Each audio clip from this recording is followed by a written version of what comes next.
Do you want to know which stories you absolutely should not tell when you're a business owner? Great, because we're going to cover that in today's lesson. Let's get started.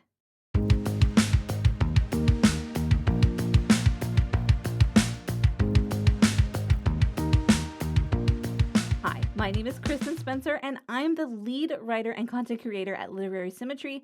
And in today's episode, we are going to talk about the stories that you absolutely should not ever tell your customers, to the people who follow you on social, and maybe if you're on a podcast, don't tell these stories.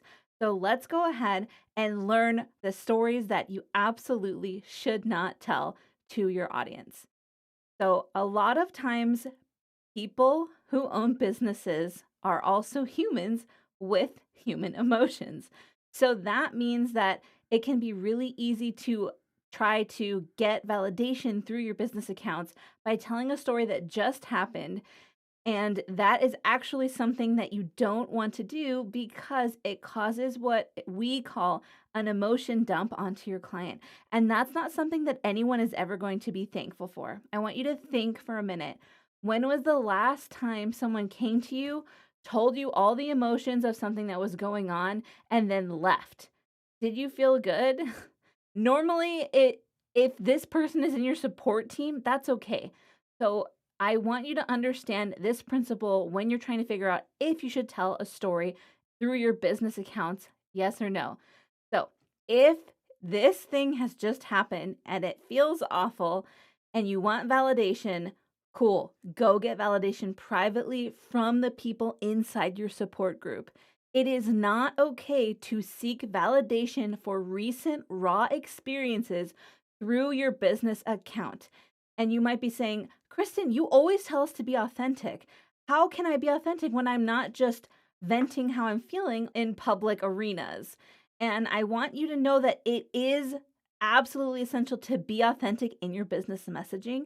However, you don't want it to be raw because that's what causes the emotion dump to go from you, where you're feeling awful, and transferring that awful feeling onto the people who you want to hire you, the people that you dream of having as clients. So, what you should do instead is go to the people in your support group, or if you're like me, you're part of a business group where it's all business owners, and that is an appropriate place to vent because everyone in there expects to emotionally support each other. So, go to your support group, go to your private business group with other business owners and vent there. Validation happens in private. However, when a story that you have lived is no longer raw, is no longer going to cause a dumping of emotion onto the people you want as clients, we change that category. So it's no longer validation. It switches over to wisdom, and wisdom is appropriate for public forums.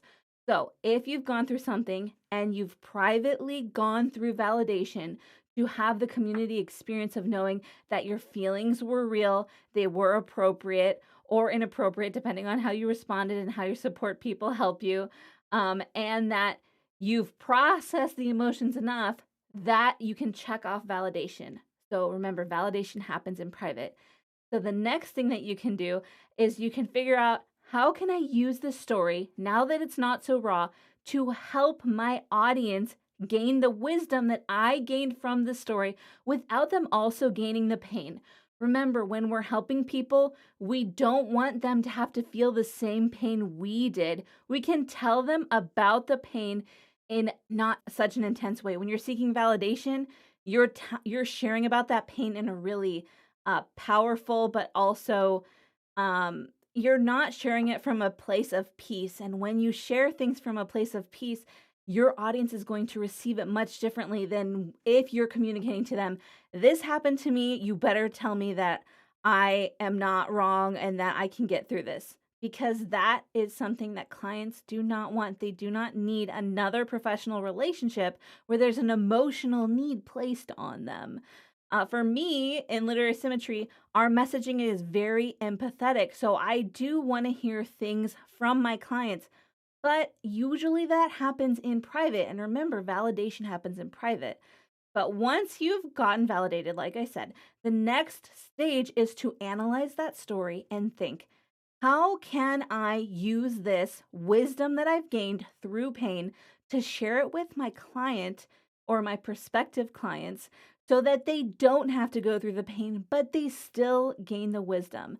So, the hard and fast rule is validation in private, wisdom in public. So you literally can share any story, but you need to be in the right frame of mind when you share it. And there are definitely business lessons hidden in the everyday stories that we experience.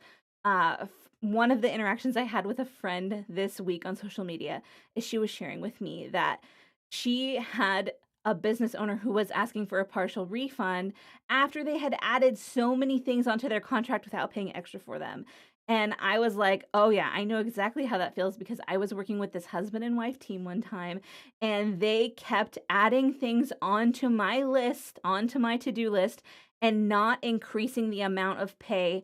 And at some point, I had to think about it. I went and talked to my other professional friends and asked, hey, is this worth pursuing with them, with this client? And my friends were like, absolutely not. You need to fire them as clients. And so when I went to them to fire them, do you know what happened? They asked for a partial refund, even though I had done so much more work than what they had already paid me to do. And at that point, I had a choice before me. I could either fight with them and go into arbitration on Upwork, which is what I was using at that point, or I could say, listen, is that partial refund worth gaining my sanity back? And you know what? I decided just to give them the partial refund so that I wouldn't have to talk to them or work with them anymore. And I don't regret that decision.